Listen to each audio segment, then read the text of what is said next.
हिंदू गुरुकुल के आज के इस एपिसोड में आपको हम सुनाने जा रहे हैं श्री दुर्गा नवरात्रि व्रत कथा। नवरात्रि व्रत कथा के अनुसार एक समय बृहस्पति जी ने ब्रह्मा जी के समक्ष चैत्र व आश्विन मास के शुक्ल पक्ष में पड़ने वाले नवरात्र का महत्व जानने की इच्छा जताई। इन्होंने कहा, इस व्रत का क्या फल है, इसे किस प्रकार किया जाता है, सबसे पहले इस व्रत को किसने किया, ये सब विस्तार से कहिए। बृहस्पति जी के प्रश्नों का जवाब देते हुए ब्रह्मा जी ने कहा, हे बृहस्पति, प्राणियों के हित की इच्छा से तुमने बहुत अच्छा प्रश्न किया है। जो इंसान मनोरथ पूर्ण करने वाली मां दुर्गा, महादेव, सूर्य और नारायण का ध्यान करता है वे धन्य है। यह नवरात्र व्रत संपूर्ण कामनाओं को पूर्ण करने वाला है। इस व्रत को करने से पुत्र, सुख, धन, विद्या और सुख मिलता है। इस व्रत को करने से रोग दूर हो जाता है, घर में समृद्धि की वृद्धि होती है, बंध्या को पुत्र प्राप्त होता है, समस्त पापों से छुटकारा मिल जाता है। जो मनुष्य इस नवरात्र व्रत को नहीं करता वह अनेक दुखों को भोगता है। यदि व्रत करने वाला मनुष्य सारे दिन का उपवास न कर सके तो एक समय भोजन करे और 10 दिन बांधवों सहित नवरात्र व्रत की कथा का श्रवण करे। हे बृहस्पति, जिसने पहले इस महाव्रत को किया है वह कथा मैं तुम्हें सुनाता हूँ। ब्रह्मा जी बोले, प्राचीन काल में मनोहर नगर में पीठत नाम का एक अनाथ ब्राह्मण रहता था। वह मां दुर्गा का भक्त था। उसे संपूर्ण सद्गुणों से युक्त सुमति नाम की एक अत्यंत सुंदर कन्या उत्पन्न हुई। वह कन्या अपने पिता के घर में अपनी सहेलियों के साथ क्रीड़ा करती हुई इस प्रकार बढ़ने लगी जैसे शुक्ल पक्ष में चंद्रमा की कला बढ़ती है। उसका पिता प्रतिदिन जब दुर्गा की पूजा करके होम किया करता, वह उस समय नियम से वहां उपस्थित रहती। एक दिन सुमति भगवती के पूजन में उपस्थित नहीं हुई। उसके पिता को पुत्री की ऐसी असावधानी देखकर क्रोध आया और वह पुत्री से कहने लगा, अरे दुष्ट पुत्री, आज तूने भगवती का पूजन नहीं किया, इस कारण मैं किसी कुष्ठ रोगी या दरिद्र मनुष्य के साथ तेरा विवाह करूंगा। पिता की बात सुनकर सुमति को बड़ा दुख हुआ और पिता से कहने लगी, हे पिता, मैं आपकी कन्या हूं तथा सब तरह आपके अधीन हूं। जैसी आपकी इच्छा हो वैसा ही करो, चाहे राजा से, चाहे कुष्टी से, चाहे दरिद्र से, जिसके साथ चाहो मेरा विवाह करना चाहो कर दो, पर होगा वही जो मेरे भाग्य में लिखा है। क्योंकि कर्म करना मनुष्य के अधीन है पर फल देना ईश्वर के अधीन है।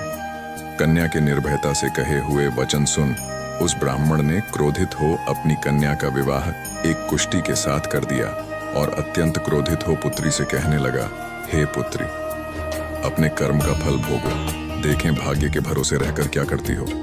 पिता के ऐसे कटु वचनों को सुन सुमति मन में विचार करने लगी, अहो, मेरा बड़ा दुर्भाग्य है जिससे मुझे ऐसा पति मिला।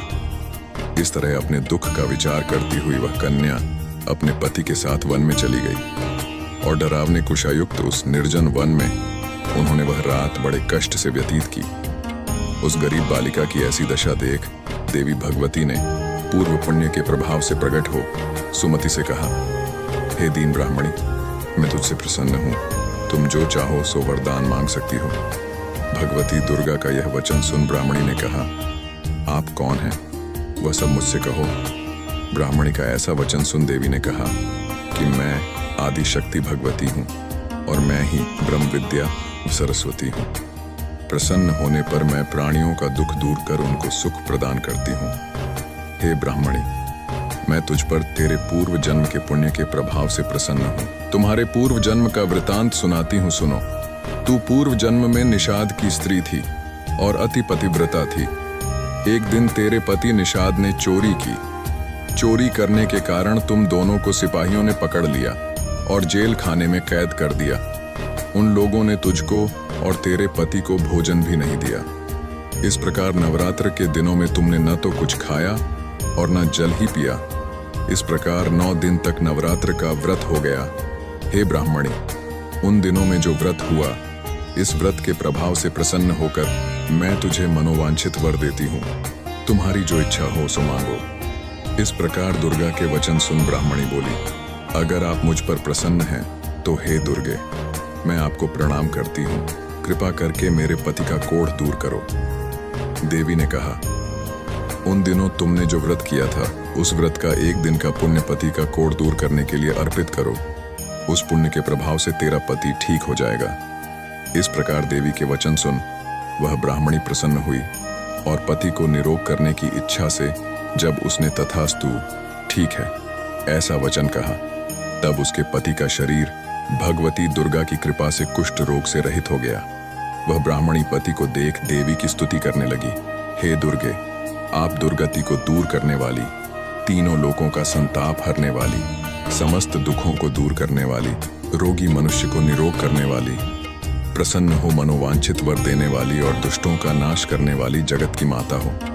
हे अम्बे, मुंह निरपराध अबला को मेरे पिता ने कुश्ती मनुष्य के साथ विवाह कर घर से निकाल दिया। पिता से तिरस्कृत निर्जन वन में विचर रही हूँ। आपने मेरा इस विपदा से उद्धार किया है। हे देवी, आपको प्रणाम करती हूँ, मेरी रक्षा करो। उस ब्राह्मणी की ऐसी स्तुति सुन देवी बहुत प्रसन्न हुई और ब्राह्मणी से कहा, हे ब्राह्मणी, तेरे उदालय नामक अति बुद्धिमान, धनवान, कीर्तिवान पुत्र शीघ्र उत्पन्न होगा। ऐसा वर देकर देवी ने ब्राह्मणी से फिर कहा कि और जो कुछ तेरी इच्छा है वह मांग ले। सुमति ने कहा कि हे भगवती दुर्गे, अगर आप मुझ पर प्रसन्न हैं तो कृपा मुझे नवरात्र व्रत की विधि का विस्तार से वर्णन करें। ब्राह्मणी के वचन सुन मां दुर्गा ने कहा, हे ब्राह्मणी, मैं तुम्हें संपूर्ण पापों को दूर करने वाले नवरात्र व्रत की विधि बतलाती हूँ। चैत्र मास के शुक्ल पक्ष की प्रतिपदा से लेकर 9 दिन तक व्रत करें। यदि दिन भर का व्रत न कर सकें तो एक समय भोजन करें। शुभ मुहूर्त में घट स्थापन करें और वाटिका बनाकर उसको प्रतिदिन जल से सींचें। महाकाली, महालक्ष्मी और महासरस्वती की मूर्तियां स्थापित कर उनकी विधि सहित पूजा करें। बिजौरा के फल से अर्घ्य देने से रूप की प्राप्ति होती है। जायफल से अर्घ्य देने पर कीर्ति, दाख से कार्य की सिद्धि होती है, आंवले से सुख की प्राप्ति और केले से अर्घ्य देने से आभूषणों की प्राप्ति होती है। इस प्रकार पुष्पों व फलों से अर्घ्य देकर व्रत समाप्त होने पर 9वें दिन विधि विधान हवन करें। खांड, घी, गेहूं, शहद, जौ, तिल, बिल्व, बेल, नारियल, दाख और कदम्ब जैसी विभिन्न सामग्रियों से हवन करें। आंवले से कीर्ति की और केले से पुत्र की, कमल से राज सम्मान की और दाखों से संपदा की प्राप्ति होती है। खांड, घी, नारियल, शहद, जौ और तिल तथा फलों से होम करने से मनोवांछित वस्तु की प्राप्ति होती है। व्रत करने वाला मनुष्य इस विधि विधान से होम कर आचार्य को अत्यंत नम्रता के साथ प्रणाम करे और यज्ञ की सिद्धि के लिए उसे दक्षिणा दे। इस प्रकार बताई हुई विधि के अनुसार जो व्यक्ति व्रत करता है उसके सब मनोरथ सिद्ध होते हैं। इसमें तनिक भी संदेह नहीं है। इन 9 दिनों में जो कुछ दान आदि दिया जाता है उसका करोड़ों गुना फल मिलता है। इस नवरात्र व्रत करने से अश्वमेध यज्ञ का फल मिलता है। हे ब्राह्मणी, इस संपूर्ण कामनाओं को पूर्ण करने वाले उत्तम व्रत को तीर्थ, मंदिर अथवा घर में विधि के अनुसार करें। ब्रह्मा जी बोले, हे बृहस्पति, इस प्रकार ब्राह्मणी को नवरात्रि व्रत विधि बताकर देवी अरंत ध्यान हो गई। अतः जो मनुष्य या स्त्री इस व्रत को भक्तिपूर्वक करता है वह इस लोक में सुख प्राप्त कर अंत में मोक्ष की प्राप्ति करता है। ब्रह्मा जी बृहस्पति जी से कहते हैं कि यह इस दुर्लभ व्रत का महात्म्य है जो मैंने तुम्हें बताया है। ऐसा सुन बृहस्पति जी आनंद से प्रफुल्लित हो गए और कहने लगे कि हे ब्राह्मण, आपने मुझ पर अति कृपा की जो मुझे इस व्रत का महत्व सुनाया। ब्रह्मा जी बोले कि हे बृहस्पति, यह देवी भगवती संपूर्ण लोगों का पालन करने वाली है। इस महादेवी के प्रभाव को कौन जान सकता है। बोलो देवी भगवती की जय। हिंदू गुरुकुल के आज के इस एपिसोड में बस इतना ही। वीडियो को ज्यादा से ज्यादा शेयर करें और चैनल को सब्सक्राइब करके बेल आइकॉन दबाना ना भूलें।